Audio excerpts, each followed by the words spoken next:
دوستان خشتبار رو برای سانه میخوانیم. منم از سرودای زرفشانی ما بهر شما. در گوشه با نشستیم با دل صبح،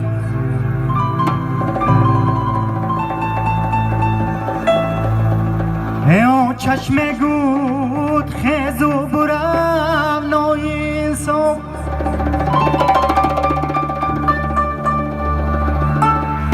جانو نبناز